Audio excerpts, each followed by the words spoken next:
বৃহস্পতিবার সকালে একে একে 3 বার কার্ডিয়াক অ্যারেস্ট হয় মাগুরায় ধর্ষণের শিকার 8 বছরের শিশুর। জমে মানুষের এই লড়াইয়ে চিকিৎসকদের একাগ্র চেষ্টায় প্রথম 2 বার নিজের টিকে থাকার জানান দেয় সে। তৃতীয়বার কার্ডিয়াক অ্যারেস্টের পর আর হৃদস্পন্দন ফেরেনি অভিমানের হৃদয়ে। ঘৃণা, লজ্জা, অভিমানে জমে থাকা শ্বাস বুঝি চিরমুক্তি নিয়ে অসীমে মিলিয়ে গেছে।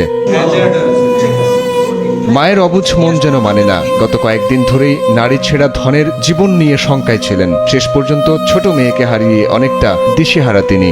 আমার মনে যেরকম ব্লেডে কাটছে, গলায় ফাঁস দিয়েছে, ঠিক সেরকম বিশ্বাস চাই আমি আপনাদের কাছে। ওইরকম ফাঁসি দিয়ে যেন ওর মারে, ওইরকম যেন ওর ব্লেডে কাটে। আমার যে না আমার লোককে যে কষ্ট দিচ্ছে না, আমি নিজে ইচ্ছা দেখতে চাই এরকম ফাঁস দিয়ে মোরা।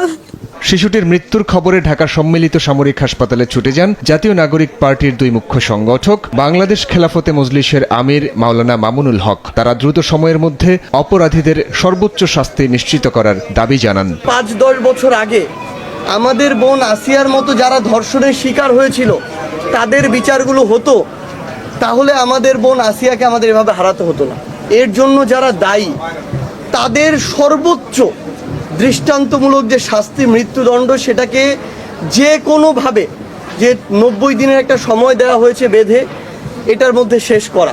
দাফন হওয়ার আগেই এক্ষুনি ধর্ষকদের বিচার কার্য সম্পন্ন হওয়া, এটাই ছিল আমাদের আবেগ। কিন্তু এরপরেও আমরা আইনের যে বাধ্যবাধকতা রয়েছে সেই সময়টুকু আমরা সরকারকে দিতে চাই। সংকটাপন্ন অবস্থায় গত 7 মার্চ রাতে ঢাকা মেডিকেল কলেজে লাইফ সাপোর্টে থাকা শিশুটিকে উন্নত চিকিৎসার জন্য নেওয়া হয় ঢাকা সম্মিলিত সামরিক হাসপাতালে। নিষ্পাপ এক কোমল প্রাণকে বাঁচিয়ে তুলতে চলে সর্বোচ্চ চেষ্টা, কিন্তু শেষ পর্যন্ত বাঁচানো গেল না মাগুরার শিশুটিকে। সাইফুল রুদ্র, সময় সংবাদ, ঢাকা।